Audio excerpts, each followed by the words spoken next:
গুরু বলে পধারা শিশির অধিকারীকে গুরু বলে অপসারিত সুবল মান্না। কাঁথি পুরসভার চেয়ারম্যান হলেন সুপ্রকাশ গিরি। সুপ্রকাশ গিরির নামেই শিলমোহর রাজ্য নেতৃত্বের বৃহস্পতিবার কাঁথি পুরসভায় দলীয় কাউন্সিলরদের উপস্থিত থাকার জন্য হুইপ জারি করা হয়।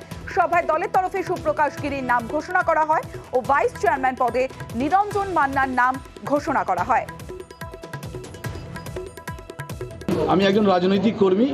আজকে কাঁথি পৌরসভায় আমাকে যিনি এত বড় গুরু দায়িত্ব দিয়েছেন, আমি চাইব যে আমাদের যারা নির্বাচিত কাউন্সিলর আছেন তাদের প্রত্যেককে সাথে নিয়ে আগামী দিনে এই কাঁথি পৌরসভাকে একটা মডেল পৌরসভা, আমরা চাইব সকলেই মিলে আলাপ আলোচনার মাধ্যমে এই পৌরসভা আগামী দিনে বাংলার মধ্যে একটা নজিরবিহীন পৌরসভা হয়ে দাঁড়াবে।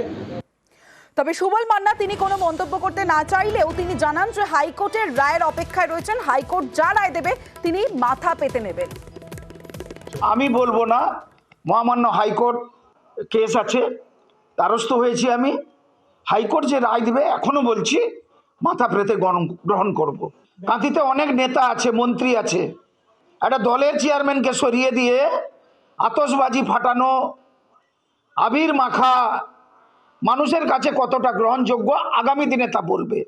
কয়েক মাসের মধ্যে লোকসভা নির্বাচন বলে দিবে।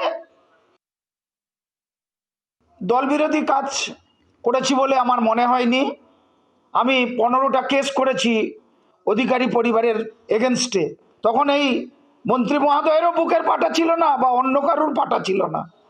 ও মুখে ভাষণ মারার অনেক কিছু করে, লোককে কথা বলে, কিন্তু কাজের কাজ করিয়ে দেখাতে পারলে মনে হয় ভালো হতো। তিনিও তো সেদিন একটা মঞ্চে গিয়ে বিজেপির যিনি তার প্রতিদ্বন্দ্বী হয়ে দাঁড়িয়েছিলেন তার সঙ্গে গুজগুজ ফুসফুস করছে, দেখতে পায় না, দল দেখতে পায়নি, বড় কর্তারা ঊর্ধ্বতন কর্তৃপক্ষ দেখতে পায়নি।